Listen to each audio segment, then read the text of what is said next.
kami yaitu prediksi harga saham Bank BCA. Kenapa? Karena saham Bank BCA merupakan saham terbesar di Indonesia dan sering menjadi acuan investor.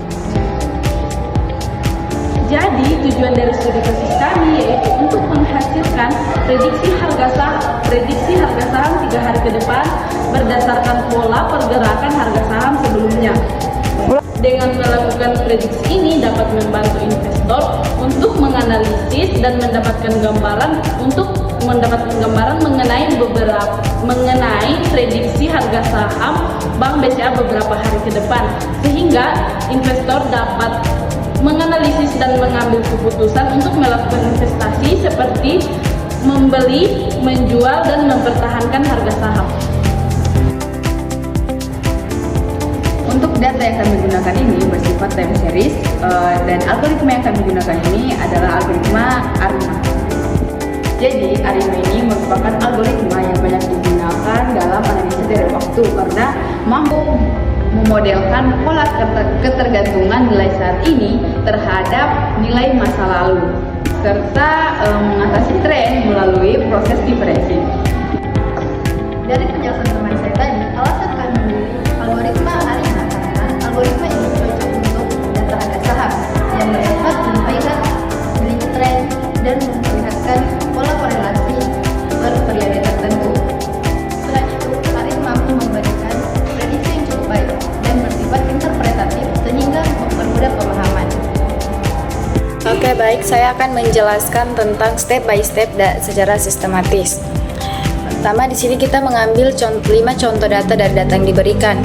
Di sini kami mengambil data dari tanggal 14 sampai dengan tanggal 18, di mana kita mengasumsikan bahwa Y itu adalah harga. Lanjut, pada langkah pertama yaitu kita differencing dengan D sama dengan 1, artinya kita mendiferensinya itu sebanyak 1 kali saja. Di mana rumusnya yaitu Y aksen T sama dengan YT dikurang Y T kurang 1. Di mana seperti pada tabel di sini kita dapat lihat bahwa misalnya T sama dengan 2 yaitu 9280 itu adalah Y aslinya, sedangkan Y sebelumnya itu 9250. Jadi 9280 dikurang dengan 9250 itu sama dengan 30. Kenapa bagian T sama dengan 1 itu dia tidak ada? Karena di sini kita tidak mengetahui berapa data sebelumnya, data sebelum T sama dengan 1. Selanjutnya kita tentukan parameternya. Di sini kita menggunakan parameter C, Pi dan Theta. Dan kita mengasumsikan bahwa C itu sama dengan 0,2, Pi-nya itu 0,5 dan Theta-nya itu 0,3. Lanjut untuk rumus ARIMA-nya, di mana rumusnya itu Y topi aksen T sama dengan C ditambah dengan Pi, Y aksen T ditambah dengan Theta, epsilon T kurang 1, dimana epsilon itu adalah errornya. Lanjut, kita langsung memasukkan saja nilainya ke dalam rumus tersebut, dimana kita mengasumsikan bahwa epsilon 2 itu sama dengan 0. Kenapa? Karena kita tidak mengetahui berapa error pada epsilon 2 tersebut, berapa nilai error pada epsilon 2 tersebut. Lanjut, kita langsung saja ke untuk T sama dengan 3. Di sini dia kita masukkan saja untuk C-nya itu sama dengan 0,2 dan Pi-nya itu 0,5 serta Y aksen T-nya itu 30 ditambah dengan Theta-nya itu 0,3 dan epsilon T kurang 1 yaitu 0. Dan hasilnya tinggal jumlahnya itu 0,2 ditambah 1 sama dengan 1,5. Sedangkan untuk menghitung error pada epsilon 3 itu dengan cara Y aksen T-nya itu dikurang dengan Y topi aksen T, di mana Y aksen T-nya itu sama dengan 30 dan Y topi aksen T itu sama dengan 1,2. Jadi error pada epsilon T itu sama dengan 28. Error pada epsilon 3 itu sama dengan 28,8. Itu pun seterusnya sampai dengan epsilon sampai dengan T sama dengan 5. Adapun hasilnya dapat dilihat pada tabel di sini. Lanjut untuk langkah terakhir yaitu kita mengembalikan dia ke dalam skala asli. Dimana kan kita di sini mencari prediksi manual pada hari kelima. Jadi kita mengambil Y aksen 5 itu sama dengan Y4 ditambah dengan Y topi aksen 5, dimana sama dengan pada nilai asli pada Y4 itu sama dengan 9290 ditambah dengan Y topi aksen 5 yaitu minus 22,952. Jadi dia punya Y topi 5 itu sama dengan 9267,048. Jadi prediksi manualnya pada hari kelima yaitu 9267,048 dari data asli hari kelima yaitu 9320. Oke, kita masuk ke bagian yang pertama, di mana untuk codingan pertama ini ada import pandas ASPD. Itu mengimpor library pandas digunakan untuk membaca, mengelola dan memproses data dalam bentuk tabel atau data frame. Contoh membaca file CSV, memilih kolom, menghitung rata-rata dan lain-lain. Terus untuk yang program yang kedua ini itu untuk digunakan untuk membuat grafik visual seperti garis trend, scatter, plot dan lain-lain. Terus untuk program yang kedua ini berfungsi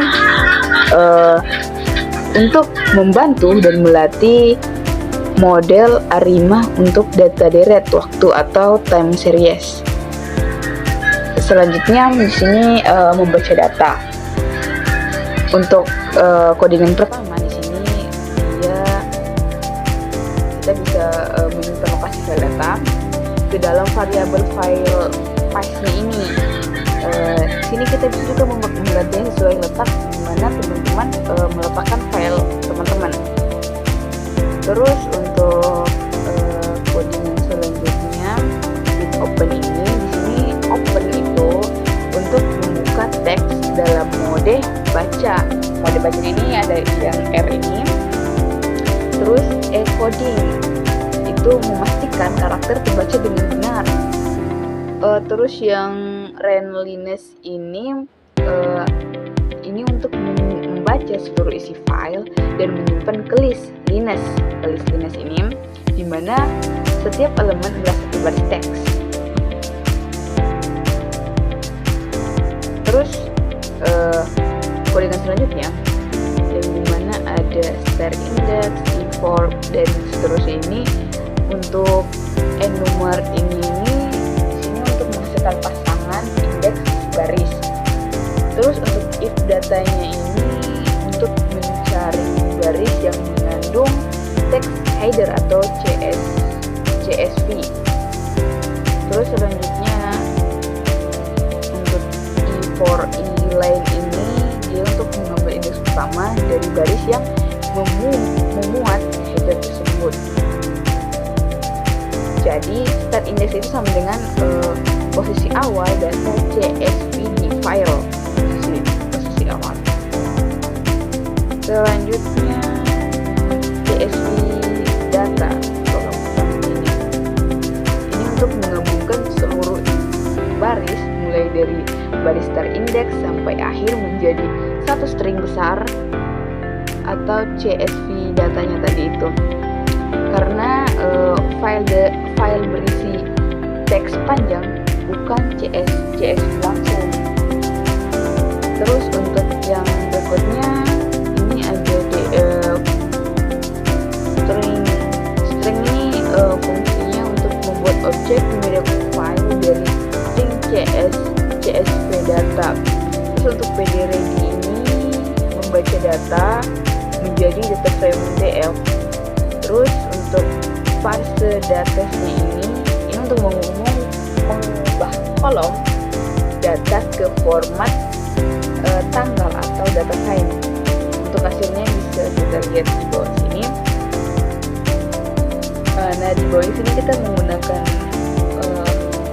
codingan print data awal dan print df head.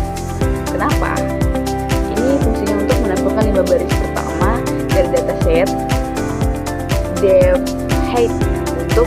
kalau DNF ini untuk memastikan data berhasil dibaca dengan benar.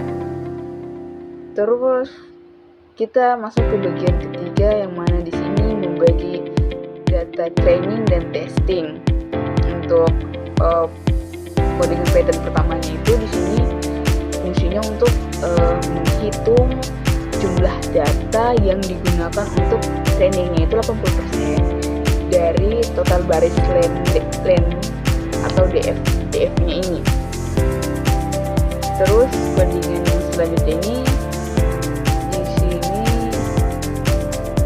di sini dia mengambil 80% pertama dari data kolom untuk melatih mode trainnya. Melatih mode trainnya ini untuk codingan close space ini untuk melatih model trainnya. Terus untuk DF close space-nya ini sisanya untuk menguji atau tes. Untuk kode pattern selanjutnya ini di sini menggunakan print F data training, print F data testing. Di sini berfungsi untuk menentukan jumlah data training dan testing agar kita tahu pembaginya.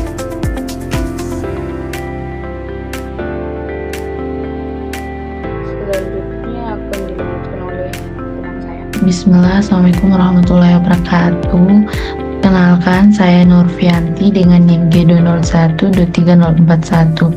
Nah, di sini saya akan melanjutkan penjelasan codingan yang setelah dijelaskan oleh teman saya tadi.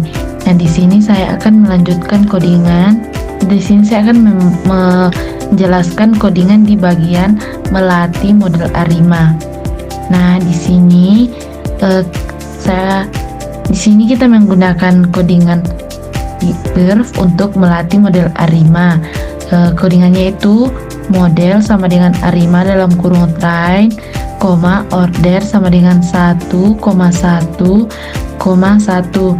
Nah, fungsinya untuk membuat objek model ARIMA dengan parameter. Nah, parameternya yang di sini tuh yang dimaksud itu yaitu pada satu yang pertama ini tuh sebagai P. Nah, yang kedua ini sebagai D dan yang ketiga sebagai Q. Nah, P yang sama dengan satu yang pertama ini sama dengan 1 le autoregresif. Yang kedua itu D sama dengan 1 untuk diferensi satu kali atau untuk menghilangkan tren. Yang satu terakhir ini yang Q sama dengan 1 itu untuk move it average 1 leg. Nah, model ini digunakan untuk mempelajari data dari train. Kemudian kita menggunakan codingan fit sama dengan model titik fit.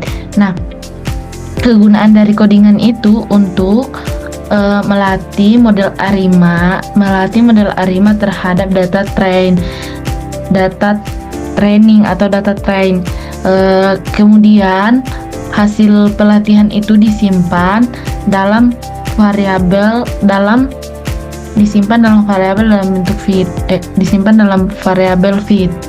Nah, kemudian setelah itu kita membuat ringkasan model dengan cara prif dalam kurung fit titik sum.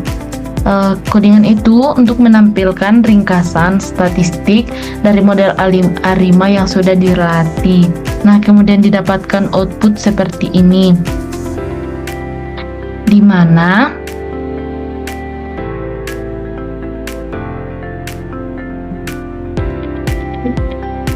sebagai data yang diprediksi yaitu harga penurunan saham. Kemudian no observation 84 ini artinya 84 jumlah data. 84 jumlah data. 84 jumlah data 84 jumlah data training. 84 jumlah data training. Kemudian ini dengan menggunakan model ARIMA. Kemudian ini log likelihood yang dimana di sini terdapat minus 384.718 yang artinya semakin tinggi atau mendekati 0 semakin baik. Kemudian ada AIC 775.435 yang artinya nilai untuk membandingkan modelnya yaitu semakin rendah semakin baik. Nah, ada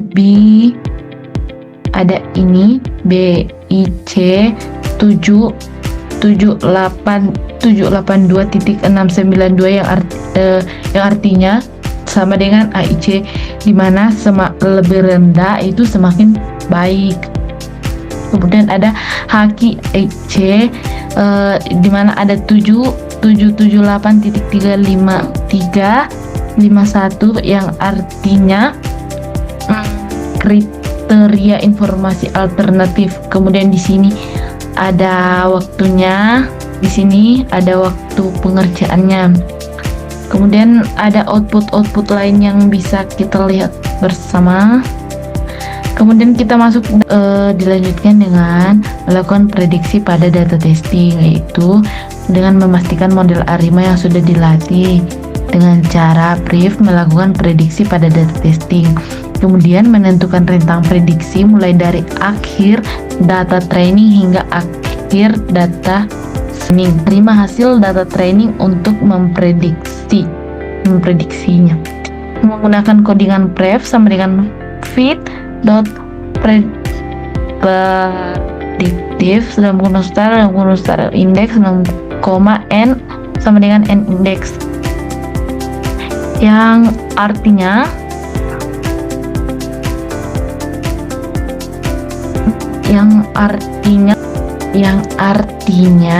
menggunakan model yang telah dilatih dalam hal ini menggunakan model yang telah dilatih atau fit untuk memprediksi nilai dari indeks akhir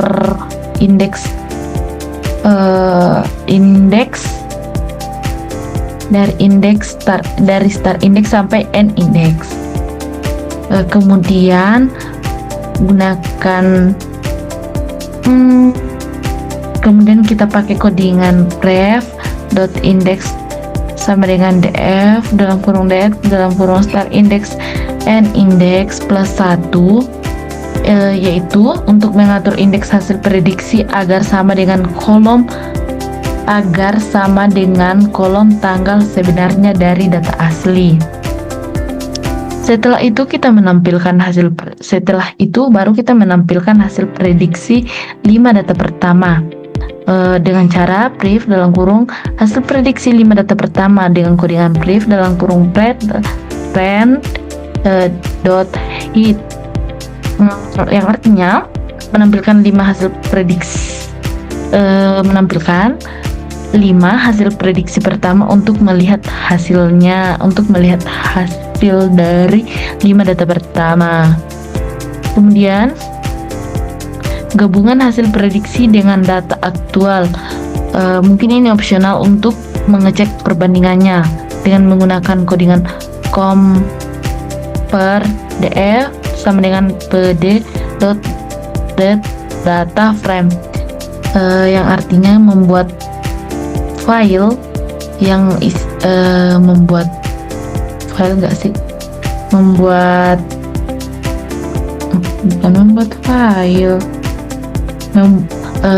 membuat data frame yang berisi perbandingan antara hasil aktual dan hasil prediksi, di mana di dalamnya berisi tanggal dengan codingan df dalam kurung date start index (2) end index plus 1. Kemudian ada juga aktual yang menggunakan codingan seperti ini. Kemudian ada juga prediksi ARIMA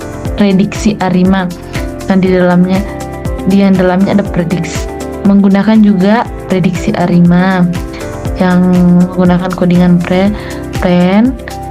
false. Setelah itu baru kita bandingkan data aktual dengan data prediksi dengan menggunakan codingan brief compare df feed. Setelah itu didapatkan output seperti ini, yaitu melakukan prediksi pada data testing. Hasil prediksi 5 data pertama date 2025 bulan 11 tanggal 7 sampai 2025 bulan 11 tanggal 13. Yang dari 10 dari 10 dari 10 40 dari 10.408.64 647.182 sampai dengan 10.049.0.0887113. Kemudian kita mendapatkan perbandingan data aktual dengan data prediksi. Di sini juga dilengkapi dengan tanggal, di mana tadi berisi yang dicarikan ada tanggal aktual dengan prediksi hari. Nah, di sini ditampilkan output seperti yang kita cari pada codingan di atas. Sekian penjelasan saya. Saya akan melanjutkan penjelasan dari teman saya, yaitu tentang evaluasi model dan visualisasi hasil pelatihan. Oke, baik, lanjut saya akan menjelaskan tentang evaluasi model. Oke, yang pertama yaitu ada ini, from scalar matrix import mean error, di mana fungsinya yaitu untuk menghitung seberapa besar kesalahan atau error dari model tersebut. Oke, lanjut untuk yang ini, import NumPy as NP, di mana fungsinya yaitu untuk membantu dalam perhitungan matematika. Oke, lanjut untuk ini, tes lab, di mana fungsinya yaitu untuk memastikan bahwa data testing dan data prediksi itu sama. Untuk yang ini fungsinya yaitu untuk mengambil nilai prediksi menjadi array agar dapat dihitung secara numerik. Kalau untuk yang ini, mean squared error, text alignment, itu fungsinya yaitu menghitung rata-rata dari selisih antara nilai aktual atau nilai tes dengan prediksi. Kalau untuk yang ini fungsinya untuk menghitung akar dari MSE atau mean squared error. Lanjut yang ini, dua ini itu fungsinya sama itu mengambil yang MS2F dan RMS2F itu fungsinya itu mengambil dua angka di belakang koma.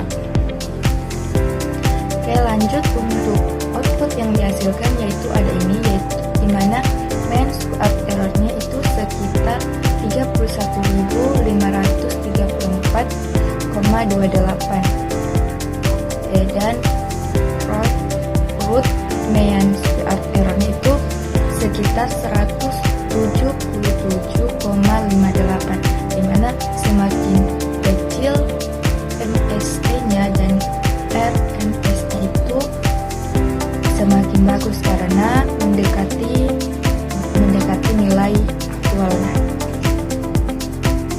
Oke, baik, lanjut untuk step berikutnya yaitu ada visualisasi hasil pelatihan. Yang pertama itu ada PLT figur atau fixed size 10,5. Artinya yaitu membuat area untuk menggambar grafik dengan ukurannya yaitu lebarnya 10 dan tingginya 5. Lanjut untuk PLT plot, BFD, close price, label data aktual, color orange. Itu membuat plot atau garis untuk data aktualnya, di mana untuk sumbu X-nya itu tanggal dan sumbu Y-nya itu harga penutupan saham, serta untuk warna dari plotnya atau garisnya yaitu berwarna orange. Lanjut untuk PLT plot, BFD trailing size, grid, B label prediksi testing. Itu sama membuat plot untuk untuk hasil prediksinya atau testingnya, dimana pred itu artinya hasil dari model ARIMA 111 dan BFD trailing size-nya itu untuk menampilkan tanggal bagian pengujian, dan untuk B garis-garis itu artinya garis putus-putus berwarna biru. Lanjut untuk PLT title, yaitu fungsinya untuk memberi atau menampilkan judul untuk grafik tersebut. Dan lanjut untuk PLT X label, anggap artinya fungsinya menampilkan label untuk sumbu X, dimana labelnya yaitu tanggal. Terus yang PLT Y label sama, itu untuk menampilkan label untuk sumbu Y, yang dimana labelnya itu harga penutupan atau IDR. Terus untuk PLT legend, yaitu untuk menampilkan keterangan dari garis atau plot sebelumnya. Terus yang PLT grid itu fungsinya untuk menampilkan garis bantu atau kotak-kotak halus dalam grafik tersebut. Serta yang terakhir PLT show, fungsinya itu menampilkan hasil akhirnya. Adapun untuk output dari kodingan tersebut yaitu dapat dilihat di sini, dimana untuk garis berwarna orange ini yaitu adalah data aktual atau data sebenarnya, sedangkan untuk garis putus-putus berwarna biru ini itu adalah data hasil testing. Terus untuk dimana sumbu X-nya yaitu ini ada tanggal, dan sumbu Y-nya yaitu harga penutupan dalam rupiah. Jadi itu tadi penjelasan dari studi kasus kami. Lebih dan kurangnya kami mohon maaf. Kami akhiri.